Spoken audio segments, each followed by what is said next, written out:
one of my first stage performances. I was in an opera, and my mother was a nun that had committed suicide, and I was her aborted fetus. And okay, I think I got the intro clip for this podcast. Yeah,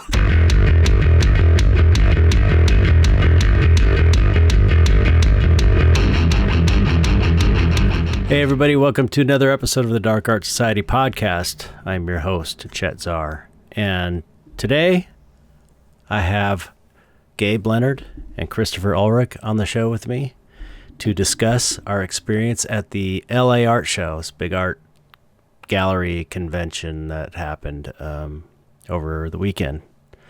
And it was very fun. We had a great time. And just kind of our thoughts about the whole experience and the art that we saw and what people we saw and what was selling and this and that. It was an adventure and worth talking about, I think. So we just had a great conversation about that. So that is coming up. What's going on with me? I'm finishing this commission back here. What else am I doing? Getting ready to start another commission and possibly another commission too. Whoa. Damn, motorcycle just went by really loud. Anyway, so I'm just kind of working on commission stuff, and I've got a couple of, let me see what pieces are available. Let me see. I've got a couple little 2x3 paintings that should be available on my website, chetsart.bigcartel.com. If they're still available, they're up there. I was working on those a little bit. That's it. Just mostly commission stuff and trying to make some sales. If you want to support the podcast, please go to, one thing you can do is like, subscribe, share, hit the bell notification. All these things help us get into the feed, people's feed, and promote the podcast. It's a word of mouth kind of situation, so anything you can do to help would be appreciated. You can also support us on patreon.com/darkartsociety for as little as $1. You get some benefits like your name read on the podcast and early edition podcasts. Same with YouTube memberships. We have YouTube memberships, so if you want to support financially, you can do it there. And I think that's it. Skull Shop, our sponsor, Skull Shop. I used this fetal skull in my last painting. SKULLSHOPPE.com. I think that's it. Okay, let me look at my list. I always forget. Oh yeah, you can go to my Patreon if you want to support me. Patreon.com/ChetZar. Help me support my little art journey. That's it. Okay, let's get on with it. This is a good chat for sure. Me, Gabe Leonard, Christopher Ulrich on the LA Art Show. Here you go, and I hope you like it.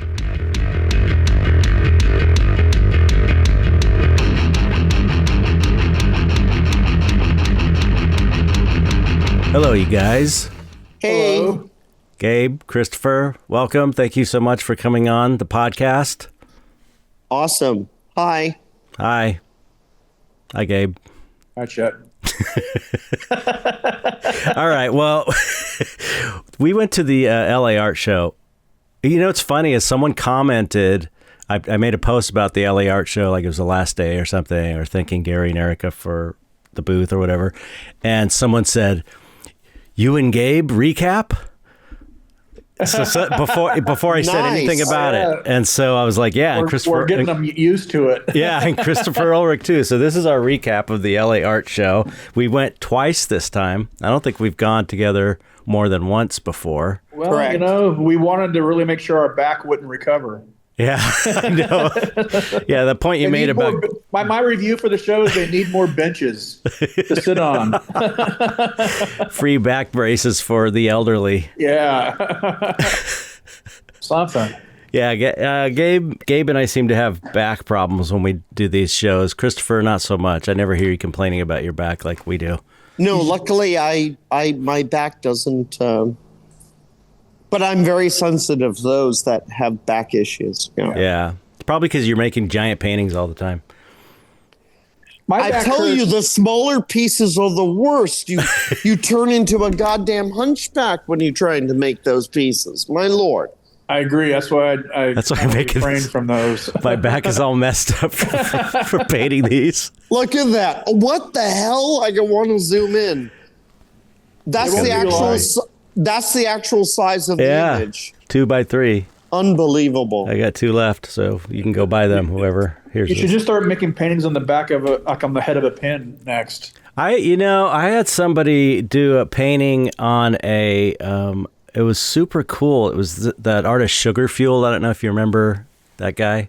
No. He does kind of like cute not anime, but like animals and stuff.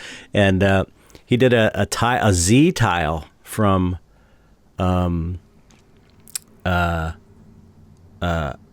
Scrabble.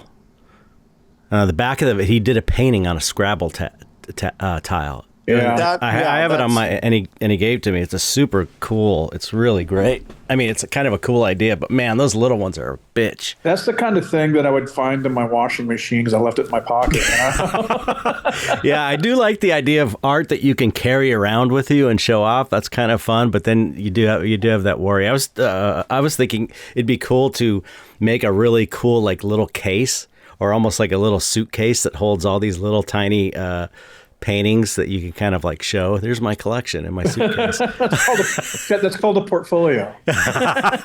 No, these are original pieces. These are originals you're showing. Anyway, so I don't know who wants to start. Start with what'd you guys think? Well, I mean, I'll tell you one thing. I think we took the metro. That was the other thing. We took the metro train, and I'll tell you. Gabe taught me a good lesson. Don't talk to anybody on the metro. The train is really great. I totally am into it now, except it really, every time I've been on it, it kind of stinks. And that was the good train too. There's a worse train. That was the good train. They go downhill from there. Right. Wow. I think it can be said with utter confidence that humanity in general is repugnant. Well, it's definitely stinky. Well, Yes. I mean, that's a broader statement about society. The problem with that we actually create tremendous stench. Yes, that's true. I mean, but I meant it literally. Yes. Okay. yeah, but so we're talking about you're talking about humanity in general, people in general, and maybe there's a higher concentration of stench on the subway just because. Those I don't know. I'm not going to go into that. The LA Metro is particularly not as nice as some of the other cities that I've been to. Yeah, Mainly because people don't use the metro system in LA. It's really a car city. Yeah. And when there isn't enough people using it, the city doesn't take care of it as nice. They don't keep the trains as clean. There's safety issues and other things. Yeah. But it was convenient because we didn't have to pay $40 for parking. I know. It was amazing. It was super cheap. We got off the train, had a bowl of ramen at Little Tokyo, and then a few stops later. God, it was such a pleasure to go to Little Tokyo and have a wonderful meal together. That was awesome. Yeah. Good suggestion, Gabe. Yeah, and we could have stopped off at Grand Central Market and had food there. There is some benefits to taking the metro. No, I'm sold on it now for sure. Especially having you as a black belt in jiu-jitsu by my side. You gotta quit giving me away, man. It's like here's the ninjas. Especially me being a crazy magnet. Yeah. But let's first the first night we went was on Wednesday, which was the opening, and I'm not sure if I've ever been to an opening. I don't know if we usually go on weekends. That's right. I've never been to the opening either. So it was. I mean, what did you think of the opening? The difference between the opening versus the I liked it next because time I didn't have to pay $5 for a Diet Coke. That's true. There was a bunch of free food, which is pretty cool. No, it was fun. It was entertaining. I think it's worth going to the opening. If you're going to go to the event for several days, the opening night ticket gets you in the rest of the show too. So you can come back and review the event several times. Right. I would agree with that. I think the opening night was pretty special, but I'm a little jaded because what happened to me when we went the second time was priceless. So what was the second time where we went into Little Tokyo and all that stuff? No. When we went to the LA Art Fair on Saturday, yeah, that was very special. And this is the thing that's very interesting. If anyone's listening, like whenever you go, that's great. But when we went the second time, I had a personal highlight that I was very thankful for. So thank you guys, because going with you both the second time was pretty special to me. What was the personal highlight? Is it meeting Angelo? Oh yeah, this was a collector and his kid, right? Yeah. His you father. You get some and context what you're talking about. My context is that meeting a young sorcerer, someone that I saw immediately would be someone of tremendous greatness. It was just a pleasure to interact with this person, and also to be the very thing that I wish I would have had at that age. Yeah, he was amazing. He was 13, and that's what this the LA Art Show is about. It's not just seeing art, but meeting people and interacting with people, which normally I spend most of my time alone. So it was special to me. I loved the fact that we've all dedicated our lives to this pursuit, whether we wanted to or not. And to meet a young person who absolutely has the sensibility and is a part of our kind, I guess, if you were to put it, the shamans, the mystics, the sorcerers, the artists, whatever. But I think the Dark Arts Society has a more of a consecrated or concentration, I should say, of the, especially as the dark times that we're all under. We're the ones that got us all out of the Ice Age. You know what I mean? Yeah, we're about to have a new Ice Age too. Right. We're entering the no Ice Age. Yeah. The anti-Ice Age. And just to see a young Ice has a lot of meanings right now, doesn't it? Yeah, talk about the Ice Age. And just to witness a young artist and someone that is already so utterly advanced, and it was that was meaningful to me. Let me finish first to finish setting it up, and then you can talk about him. His dad came, and he brought his son to the show because his son was a fan of ours, and the son is 13 years old, super smart, super creative. He had a sketchbook. He was drawing these cool monsters. Really, I think everyone saw that he's definitely got the thing you need to be an artist. He's got the touch or the vision or whatever. So, and he was really, it was really great talking to him, especially the fact that he was so talkative and interested in all this stuff. He's way into dark art. He's way into monsters and way into cool stuff. So anyway, I just wanted to set the foundation for him. Excellent. Yeah, no. And I think that was so interesting is all the people that we interacted with and all of that. Now we can go over the show in general. It's just going to be a lot of fun. But I really appreciated being at the Copro booth and interacting with everyone there because it felt like family. And during my own situation currently, that meant a lot to me. Yeah. That was the cool thing about the opening night is it was like everyone was kind of gathered around the Copro booth. And like a lot of the regulars and there was definitely more of a community around the Copro Gallery booth. 100%. Than there was other booths at the event. Yeah, but and some of that I think is just because that's the nature of that gallery. There's just the collectors and the artists are kind of friends with each other, along with the gallery owners, and they come out and support each other all the time. A lot of the galleries that were there were not local galleries, so you might not expect that if they have community in their local community be around. So it's not to put a dim light on everybody else but there definitely was a sense of like community and friendship and excitement. There was a lot of artists represented in their booth, and so there are a lot of artists came out to the event, and then those artists brought their friends and family, and the collectors come out to meet the artists again and hang out. It was fun. Yeah, I saw a lot of people. It was a lot of friends that I hadn't seen in a long time too. People in the art community, like Lori Lipton. Did you see Lori Lipton? I did not see her. Wow. Yeah. I haven't seen her in years. It was really. I talked to her about coming back on the podcast and stuff. And she was there. Oh goodness. Yeah. She's phenomenal. She's amazing.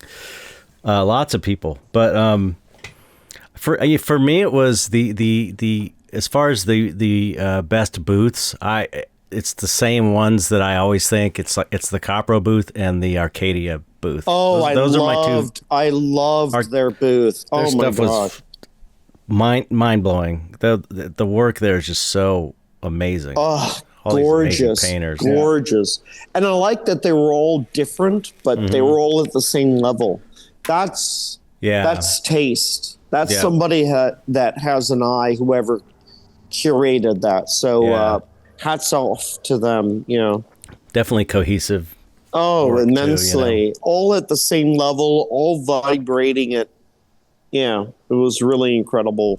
I was very inspired by seeing their stuff, Same here. I wanted to leave as soon as I got there and saw all that stuff.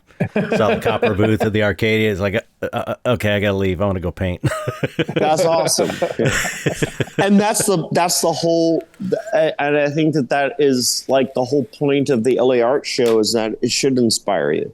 Yeah. One thing I think Arcadia does well is they have a handful of artists that they focus on pretty well. So every artist they represented had a pretty nice section focused on what they're doing. That's a good point. They had a really big ass booth. I mean, I would love to see that with Copro as well, where they have a giant, like we were talking, a big ass booth with, it's expensive. It's expensive to do that. I can't even imagine. And it's. I had to think about, I think the one thing that the Arcadia booth and the Copro booth both do well is that they have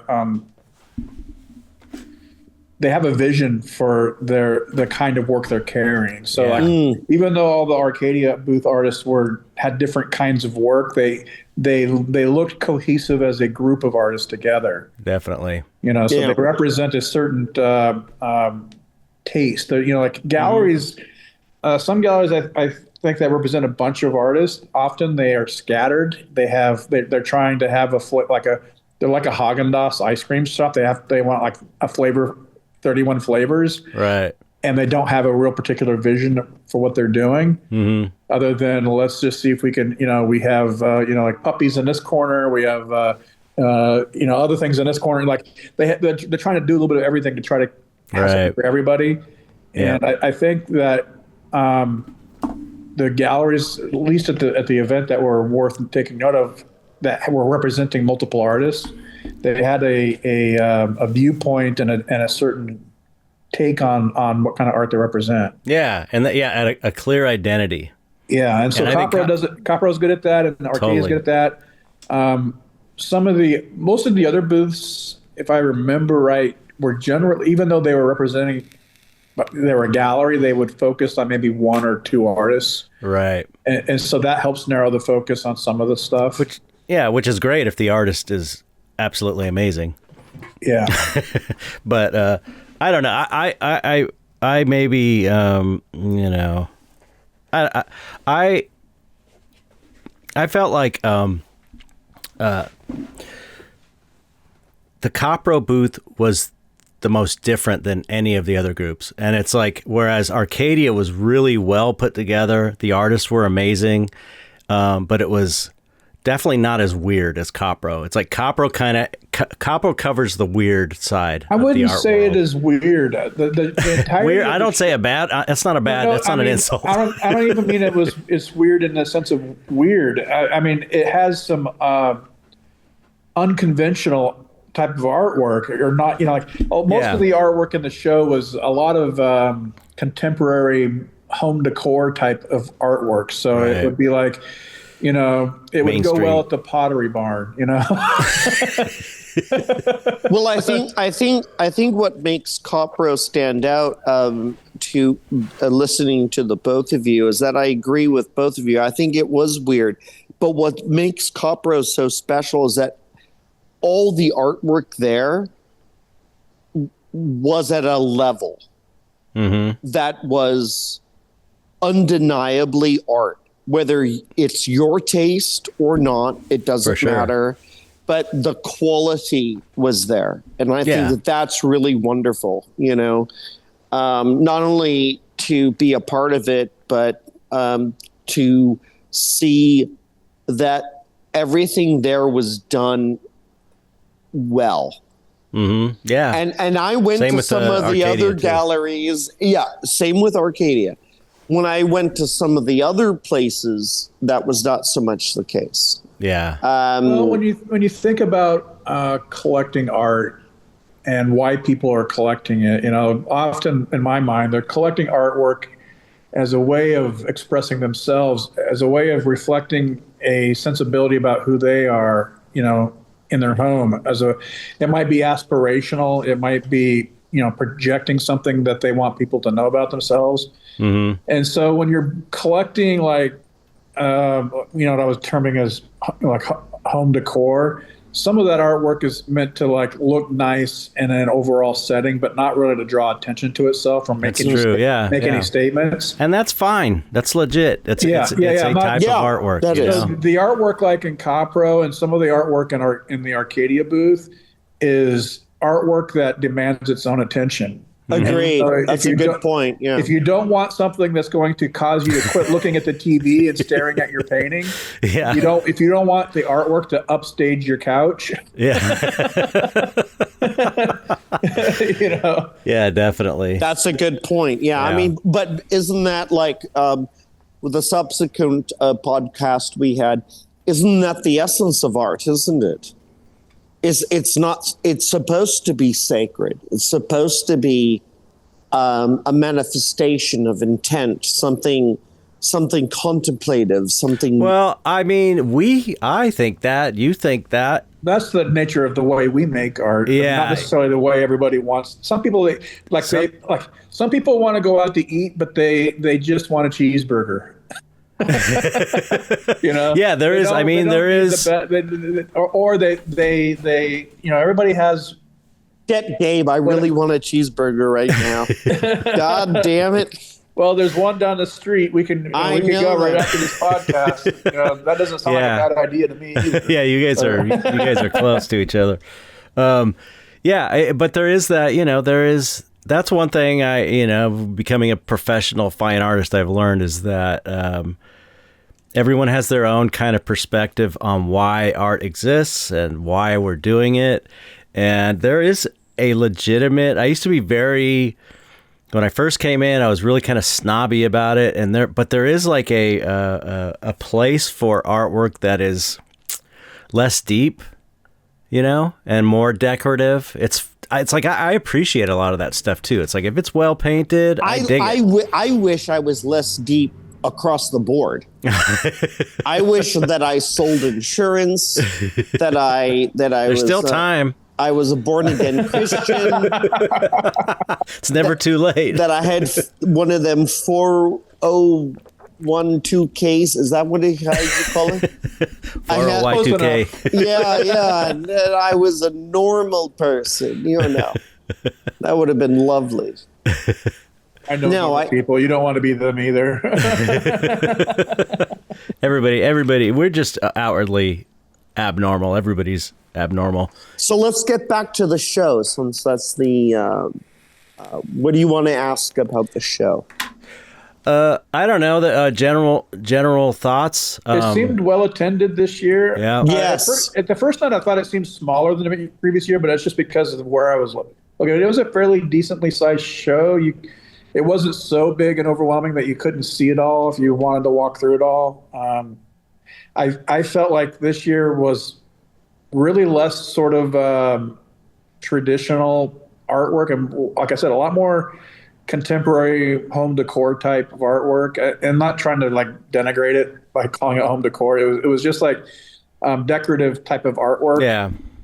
There wasn't anything that really stood out in my mind. Remember those mirrored things that you look into, these infinity mirrors, stuff like that. There wasn't anything that was just holy shit, you got to check this out. Right. There were a few standout pieces in the show, and a couple of really great artists that were there, but there wasn't anything that was just you got to see that. You got to go over there and check that out. There wasn't quite the because I remember before they had the exhibit last year of those wooden figures. Remember the whole thing in the front, and then we've had it with where Kazu had his giant heads. He was silicone heads, where it's you got to see that, and people are taking their pictures around it. There didn't seem to be that sort of thing this year, but I had a realization after seeing Sylvester Stallone's booth.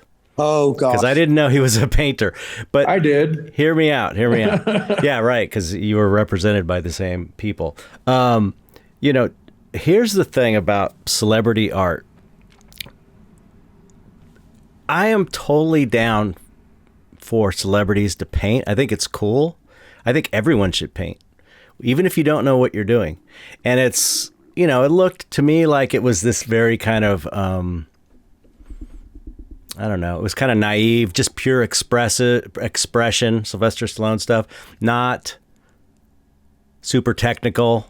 It's very much messy and just colors straight out of the tube a lot of the time, and just, and it's that's fine, and that's art, and it's cool. And the only difference is that this is not about the art world, or this is not really about art in general. It's that he's a celebrity.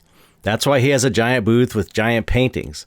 You know what I mean? That's the only reason. And it's not, I don't think it's a reflection of, I just don't really have that attitude about musicians, they're not spending the time learning how to paint. They shouldn't do it. They're only doing it because they're famous. I think everyone should paint like that, just because it's fun and it's good for you. But the difference is that it's just, but this is like this with every aspect of life. If you're famous, you get more opportunities. Yeah. You know what I mean? I have a caveat to that. Okay. If and I don't want to refer to him as Sly because that's more personable, but Mr. Stallone. Mm-hmm. If Mr. Stallone was just a painter, and this is no criticism or dig upon him, but you're 100% correct that those pieces would not have been shown. Not in his own big gallery, but but this is where I'm trying to say, is that although he did not experience the brutality of the art world, he certainly experienced the brutality of the movie Hollywood industry. Yeah, and sure. he made Rocky. And Rocky's amazing. For nothing. Rocky's amazing. And it is a miracle that happened. American film. If he had not somehow, as a magician, manifested that movie. No shit. He was broke when he was writing that, too. Broke. We wouldn't even be talking right now. You know what I mean? So you got to give it up for him in that respect. So you got to give it up for him in that respect, that he he knows coming from nothing to something. Yeah, and excuse me. And he loves art. Well, I would say he loves painting. Yes, but if he was a painter or an artist, and those were his pieces. Now, because none of us here were refrigerator art kids, in the sense that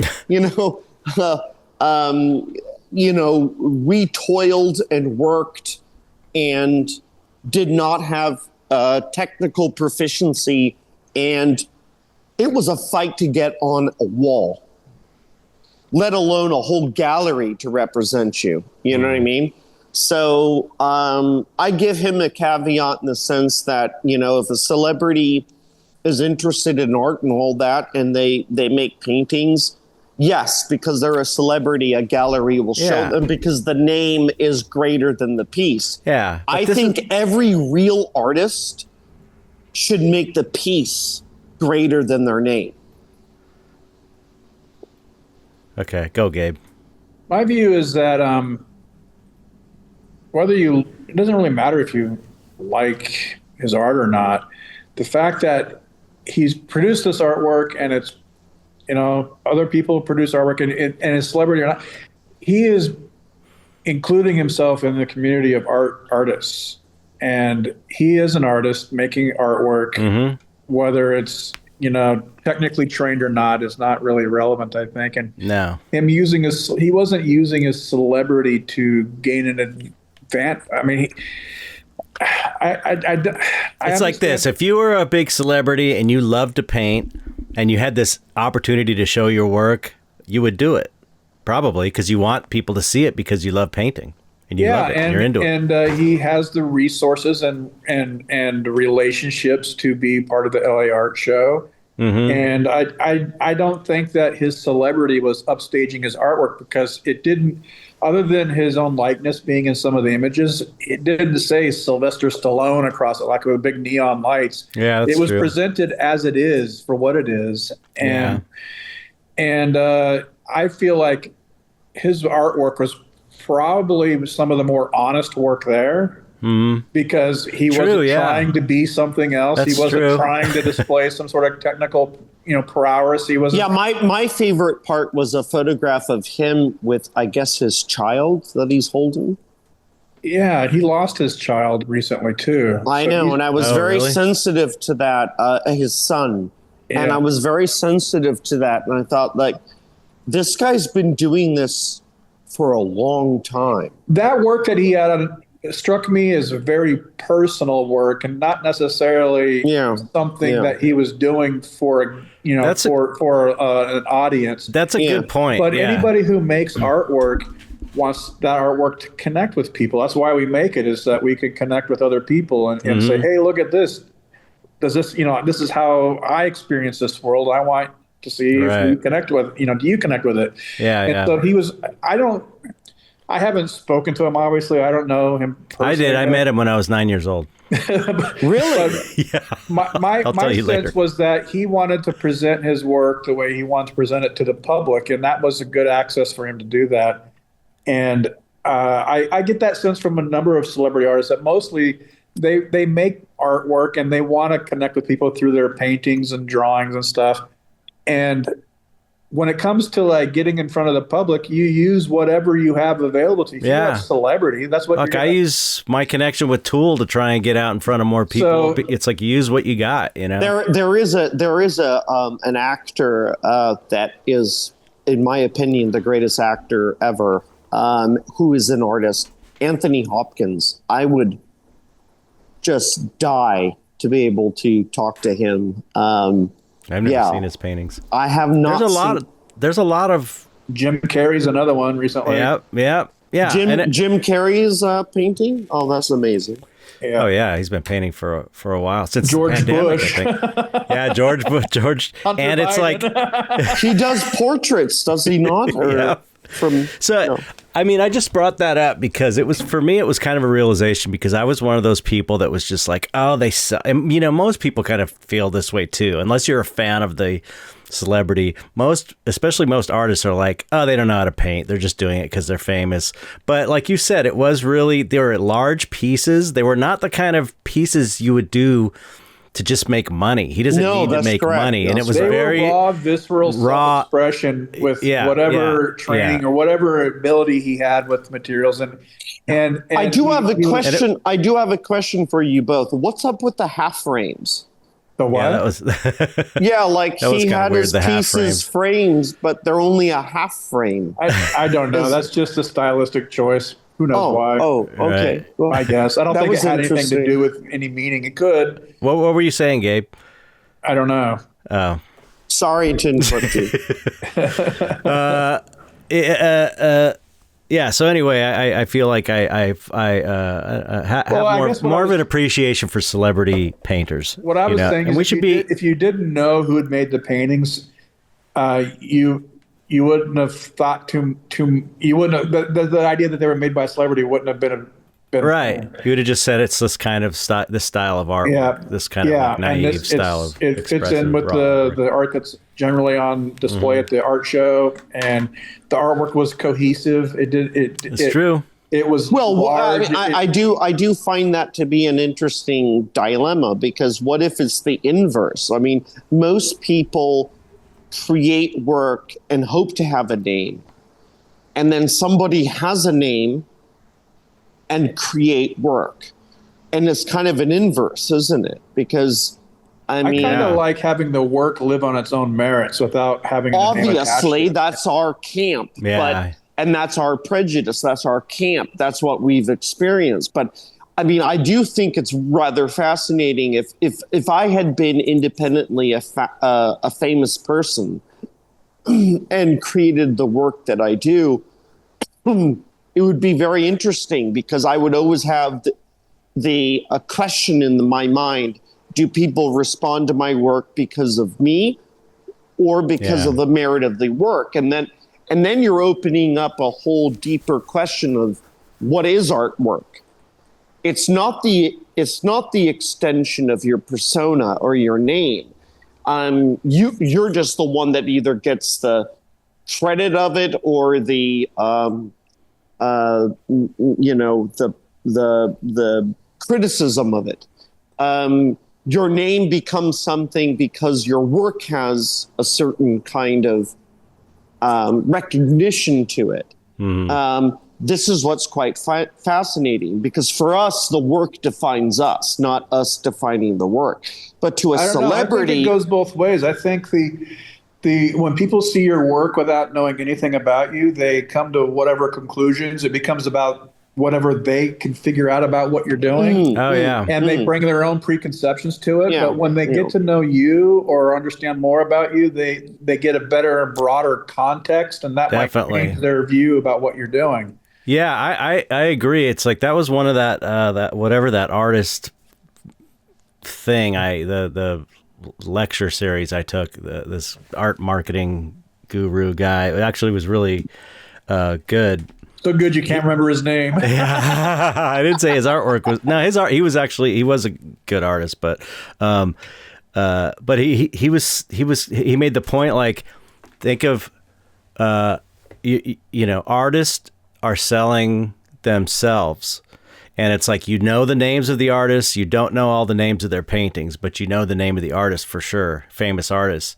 And it's like, that's why he was always saying, find interesting things about yourself to talk about as well as the person behind the artwork, because there is a connection between, it's not just, it's like if someone were to see your artwork and they loved it, and then it turned out that you were just a complete asshole, they might not be into it as much. Sometimes but if they find something that ruins the art. But if they find out that there's something, I told you guys that was one of my insights about the when I completed that Last Supper piece, and I had the fortune of having the nuns review it, and they blessed it, and they were into it.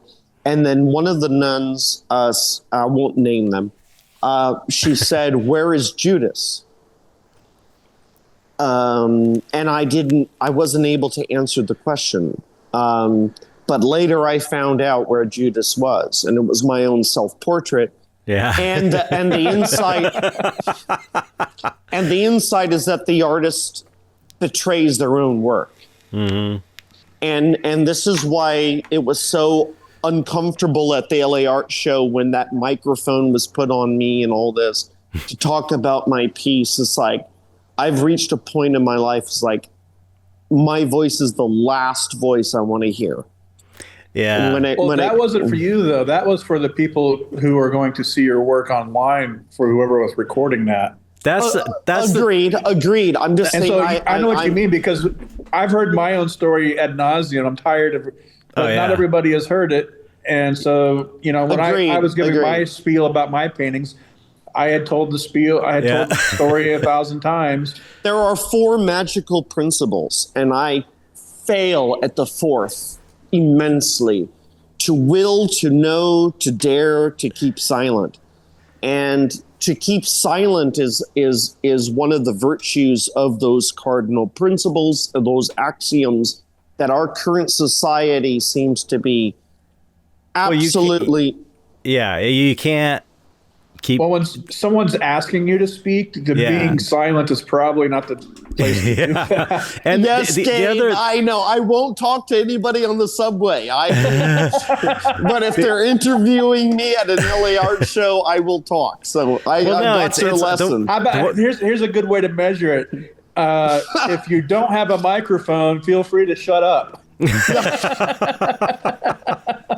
That's brilliant. Yeah, I love Gabe's advice. It's like getting shot in the forehead with a gun. It's awesome. It penetrates. It goes right into the gray matter. I see it like this way.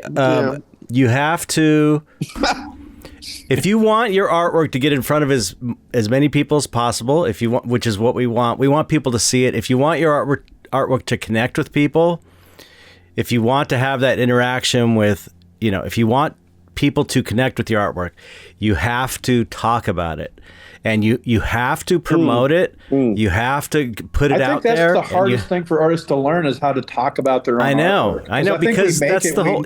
We understand it on an emotional level. Yeah. But to translate that into words, it's like I say before, like if I knew how to explain it in words, I wouldn't make the paintings. But I would add to that not only do I agree with what you're saying, but it's not a question of want.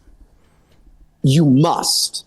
It's part you of owe it to. You owe it to the art. It's part of the experience. Yeah, you know what I mean? You know what I'm saying? It's a necessary component. In fact, being an artist, creating art, sharing your art, speaking about your art, getting a dialogue or feedback of your art is all equally important.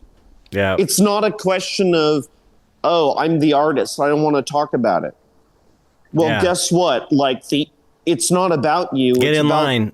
It's about the art. You know what I mean? Yeah. It's the instrument that chooses the musician. It's also a skill that you have to develop. It doesn't come natural. Some people, maybe it comes naturally, but it takes practice talking about your artwork in front of people in a way that makes sense, that isn't stumbling and fumbling around for words. And eventually what you end up finding out is how to talk about the way you think, and being self-reflective and being able to connect with people with your words and your outward expressions. Yeah, that's a really good point. And I think that it also reveals what your intent is.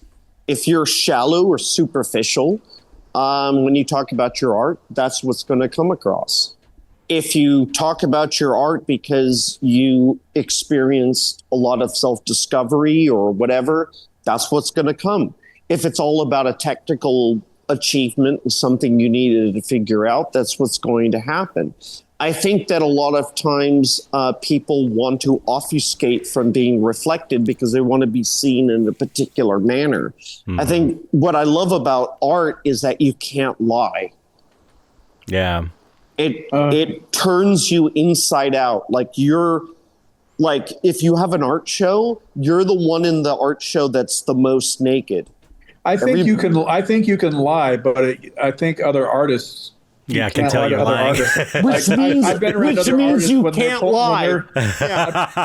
I can point to the NFT days when I went on some of these. I went to some of these, whatever meetups or conventions, and I met some artists that were like pretty big in the NFT scene, and they all knew that I knew they were full of shit. Yeah, I didn't have to say a thing because as soon as we started talking, it's like they. You can just look at the work. You can look at the work, and you know. But sometimes you can't, because sometimes they can have just crappy expressions, but have a really strong mind and just don't have the ability to execute on their ideas. Mm-hmm. But when you see something that looks trivial and sort of stupid on the outside, and then you meet them and they're just as trivial and stupid on the inside. Yeah. they can't hide. They can hide that from people who aren't in the arts or don't make art, I think. I think as artists, because we're doing it ourselves, we recognize when other artists are full of shit versus, we might see it a little more clearly than other people. Well, to thine own self be true. I think that if other artists are able to clock your bullshit, I think that that's part of the artistic journey. Art is, if anything, a labyrinth that leads you eventually to the center, which is to face your own self. And I think that is the ultimate attraction that people have with truly inspiring and great works of art, is that it inspired them to go inward. Then the trick as an artist, if you're trying to make a living with it, is that you have to be able to do that with a microphone and a spotlight on. Yes, I know. I was more comfortable on the train we took with the shoeless guy, because you only had an audience of one person. You were talking to a person as a person. You weren't. He almost went feral. Thank God I had you by my side. He was about to jump. I wasn't worried because of the black belt. Yeah, I wouldn't rely on that if I were you. You guys are. It makes me feel better. That's all that matters. Remember, I can run faster than all of you, probably. I'm just saying I was in good company, and we were projecting nothing but, kindness in all of this. And he was a poor soul. Yeah, it was sad. It was sad. Yeah, and that's reality, is it not? I mean, the LA Art Show, boy, did you see the way everybody was dressed and everybody was zipped up. Chet was in his shorts. I wore a flannel that was dressed up for me. It was a new flannel. I want everyone to be listening to this and know how sparkling he was dressed. He needs to get tuxedo shorts. It was new shorts. It was new shorts and a new flannel and a new t-shirt. Thank you very much. There you go. Okay. I'm not criticizing you. I'm just saying, it was dressed up for me. There was some bling at that show. I'm telling you. It wasn't just the art that was on the wall. There was people walking around. Hey, our tickets scanned just like everybody else. Yeah. It's definitely it's a social thing, too. Yeah, I really respect people that treat themselves as a canvas. You know what I mean? I wish I could kind of be more like that personally, but... It's hard. It's another skill I don't have that I have to... No, it's not a skill. It's just that you don't care about it enough to take the time to do. That's the truth. Whereas the thing about you mentioned about talking about your art, as for a lot of artists that have not had gallery shows and stuff listen to this podcast, I'll tell you the way I learned to start talking about it was going to shows and group shows and having people ask me about it and having to talk about it and doing interviews on blogs and stuff. Because when you start doing interviews, you start noticing that you start shaping how you talk about it, and you notice you're repeating things. And then after a while, when you finally get down a good way to talk about it, you kind of start feeling I'm just saying the same shit over and over. But that kind of means that you've dialed it in and you know how to talk about it. It's like being a stand-up comedy. You start refining your jokes and start refining your stories and stuff. Totally. But the way I learned to talk about my art was similar. I just started on the boardwalk. I just started selling it in the street, standing next to it, and people they start asking you questions about what these pieces mean. And a lot of times it's the other thing that's good about that helps, that is healthy to the artistic process is people ask you questions that you haven't asked about the artwork, and you have to think about it, and you realize I've had so many people realize what the painting meant before I did. And it was like, wow, thank you for telling me that, because I never thought of it like that. That's why the feedback is such a critical component to the completion of a work, right? Mm-hmm. The only caveat that I would throw in there, because everything you said was spot on, but I would say to somebody, the first person that you talk to about your artwork is the artwork. Ask it questions. Why do you want this to be this way? Or what are you trying to tell me? You know what I mean? Mm-hmm. Like when you develop a questioning to the work itself, that is very, that is what are you trying to tell me? That is very critical, because the work itself will inform you, I want this way, I want this that way, and all this. So that when somebody asks you, why did you do this? Mm-hmm. You said, what I discovered was this. What I discovered was that. You see what I mean? Well, I have an experience where I make a lot of my paintings that I have a gut reaction to the idea. I don't know what it's about. Right. That's right. And after I've created the painting, then I got to figure out how to talk about it. That's right. Yeah. That's right. And it's that first dialogue that's happening. What I also found is that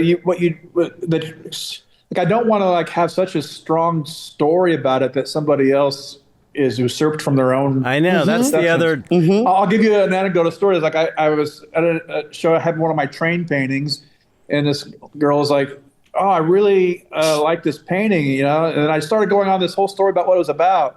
And she just kind of looked at me a little bit, and she's like, oh, my grandfather liked trains. That's why I liked it. And it had I had given her this whole story instead of listening to her about what I said to her. And it's almost like I robbed her of her connection. Yeah. Agreed. Yeah. Yeah. And that's the pitfall. What I'm saying is, if someone's inquiring about your work, and you don't know how to talk about your work, but yet you spoke to the work itself, and you have a history of that dialogue, and you're like, well, I did this because of that, or I did this because of this. It helps you. Do you know what I mean? Sure. And like when I was working on my works, sometimes I would have people like, why did you do this? Or why did you do that? And just like Gabe was saying, like, because it was cool. Yeah, sometimes it's as simple as that. Because it looks cool. Sometimes it doesn't have to have a big, deep meaning other than I have never known what looks cool, you jerk. No, this is my guiding principle. If it feels good and it looks, and I think it's cool, and it sounds dumb, like childish, I guess, but if it looks cool, if I like it, that's what I'm following. And then by following just this purely, like you're just satisfying this artistic impulse of something that looks like you want to paint it. It's an emotional. It's triggering. It's hitting you on an emotional. Yes, level. Right. It hits you on a deeper level, and then after the fact, it doesn't have to be a literal expression. It's just like it's just like the painting I did, that mother and child painting for the LA Art Show. That was like, oh, I'm going to do some skull flower paintings. I set up a table and took a bunch of pictures of different skulls and flowers without thinking about the meaning, anything other than beyond, I'm going to set up cool compositions.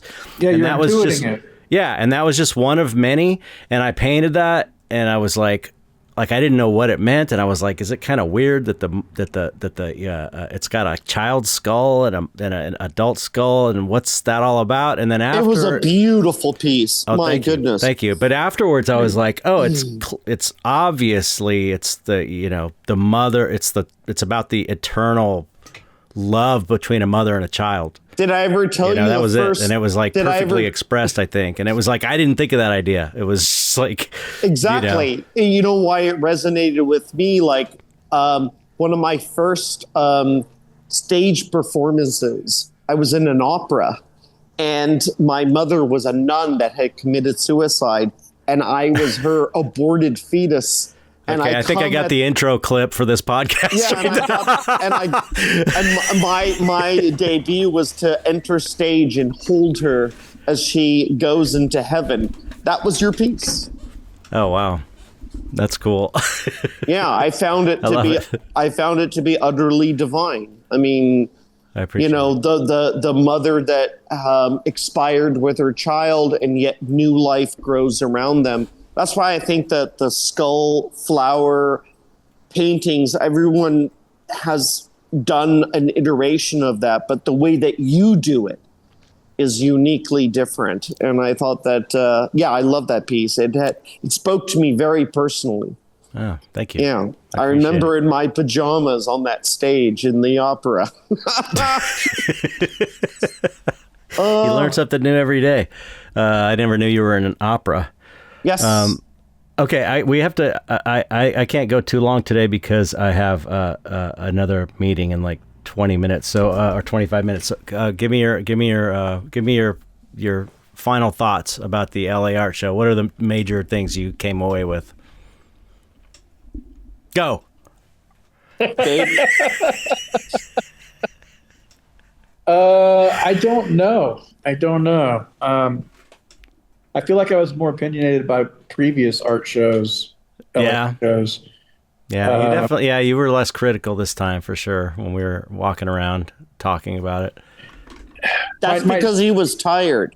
It's 'cause his maybe, yeah. My takeaway is that people are still making art. People are still buying art. I think in the last year or so, we've all like the art scene, the business of art has been really pretty tough. Yeah. But I feel like seeing the vibrancy and life that was there was encouraging.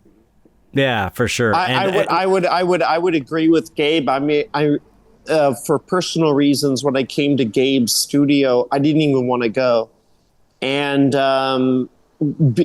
going in such great company with Albert and Gabe and you. Albert, shout out to Albert. Albert is awesome, by the way. That dude is awesome. Yeah, he's super cool. And going with you guys, not only on that Wednesday, but on that Saturday, my take from it is this. And this is in commentary to what Gabe said. I found magic there. And I'm thankful for that. Yeah, I found magic there. Not just that people are creating art despite our current circumstance or whatever, but I found gems there that I'm very appreciative of. So well, birds of a feather flock together, right? So I think the big takeaway was that we were there with friends and we were exhibiting artwork with friends and the community, I felt like there was more of a community, even though I didn't hang out with a bunch of other artists at other booths. Mm-hmm. Yeah, they're great. Yeah, it was great, good. and that's great. Imagine that. I think about before we made it in the art world. Imagine a moment where you're like going with your good friends who are established artists. You're showing in the biggest art fair in the city of the year, and you're having pieces. It's pretty amazing, and it's like we're acclimated to that because we do shows. But if you were to say that in the beginning, we would have been like, "Wow, we're going to be in the art show together." Yeah, but then at the same time, you run into artists, and I think maybe it's not just artists. There's always a striving for more, and you get to the level that we're at, and people want more. They want to be in museums. They got to be on a fucking pedestal. They got to have their names and lights. And like, I remember the moment when I first was making some money on my art. I was doing an illustration job, and I was going to Kinko's to send drawings back and forth in a fax, and I realized like I was making money with my art, and I didn't have another job, and I wasn't killing it, but that was the making it part. Right. And then another point, flash forward 7-8 years, I was at a booth selling my art and at an art festival or street show, and I was running sales, and I looked up and there were people standing in line holding my artwork waiting to pay me. Yeah. Wow. And what else are you going to do? Like, why getting in, like, doesn't get any better than that. That's as good as it gets, pretty much. Level, there's higher level, but you don't need to have more. I mean, if you're able to make art consistently, whether you're selling it or not, and have an audience for it, there is no making it that can satisfy that urge to make it. Like, you get to those levels, and then you have there's stresses, there's problems, it's difficult, and there's no getting there. Yeah, there is no there. You have to be able to look around and realize that you're already there. That's beautiful. That's beautiful. Yeah. That's a good ending position for us. I do want to say this, and you made me realize this is just my one practical takeaway from the LA Art Show, and that's, Gabe, I think you mentioned this. There was a lot of sales at the Copro booth and all over, and it seemed like it was smaller pieces. It seemed like it was there wasn't a bunch of big giant pieces selling. It was a lot of smaller pieces. Yeah, for what that's worth. That we saw. Yeah. For what that is worth for folks out there trying to make a living on your art. That's maybe something to consider during these days, these crazy days. Screw you. that goes back to our conversation. That was like direct commentary towards me. And that's not how I want to end this. Christopher. I want everyone to be listening that was a silent dig on me. Christopher. I struggle to make small pieces too. Yeah, I don't want to. I only do it because it's practically speaking. Listen, we're not talking about what's practical or intelligent. We're talking about what's stupid. All right? I didn't need that to be advertised. I would love to make big pieces. I just can't afford to do it. No, you do not. I didn't mean that. I felt like a sting. I got like I didn't. I was rosy. I was not thinking of you at all. I was just trying to give people practical advice out there. No, when you were talking, my eyes became like full Japanese anime. Like I was like all welling up, and my mouth was tucking in. I was like, for those who don't know, Christopher is known for his giant ass paintings. He makes very big paintings. Stupidly big, yeah. They're amazing, not only big, but they're like on the heaviest material possible. I know. Jesus, after this podcast, I'm going to go under the rug. I swear to God, I'm going under the rug. But the thing is, there is no denying that large paintings have presence. Like okay, real quick. If you want to be in museums, make large paintings. Here's the thing. The painting I did at the Copro show was 30 by 30, which is it was gorgeous. A fair size. It was a pretty big size for me. I was going to say the thing about that painting being 30 by 30, I originally made it as a little 3 by 3 inch painting as part of these small affordable paintings for people. And as a little painting, I was like, oh, that's cool. And I wasn't sure I should make this for the LA Art Show, and not knowing if it was good enough from when I saw it this big. But then when I just said, fuck it, I'm going to paint it. As soon as I painted it big, I was like, oh shit, this is amazing. Like, this is one of the better skull flower pieces I think I've done. And it was because of the size. And it just goes to show, getting back to your giant paintings, is that, a lot of times the difference in a good versus a great art piece is the size. It kind of demands a large size. The scale has an impact on your physical being. When you're in front of a large scale piece of artwork, that you've only seen on the internet. Yeah, absolutely. We discount the importance of seeing art in person. Yep. And I think that's a really good point. That's a really good point. Yeah. Seeing the art in person is so critical. It's not designed to be seen on a phone screen. That's not the purpose of it. The purpose of it is to be experienced in person. Yeah, you hear about those people who go see those giant Rothko paintings crying in front of them, and it's like, it's about the size. I'll give you an example. Like when I was in Barcelona, and I know we're ending the podcast, but when I went to the Miro Museum, I don't identify with Miro. When I saw his works in person and the scale of it and the beauty of it, I was floored. Yeah. I left that experience. The greatest gift that he gave me from one artist to another, he inspired me to be me. And I think that is the greatest gift. Yeah, for sure. A person or an artist can give to one another is like, be you. Definitely. Yeah. Definitely. And on closing, Yeah. what's cool about your point, you guys, both your points about seeing artwork in person is that it's kind of like, I feel like we are in the face of digital everything and Yes. AI everything and everything Yes. being fake and everything lies constantly and a bullshit influencers. Art is one of the last real things left, and we're kind of like holding planting a flag that we're still here. Yeah. Come and have a real human experience. Go see a live band. Go see artwork in person. These are what keeps us human and how we connect with our humanity. And it's not all bullshit and everything. All hope is not lost because we're still here. All of us artists are creating work for you to have a human, spiritual experience with in reality. Brilliant. Or just to match your couch. Yeah, or to have, All right, you guys. By the way, we do wallpaper too, guys. I want to do skullflower wallpaper.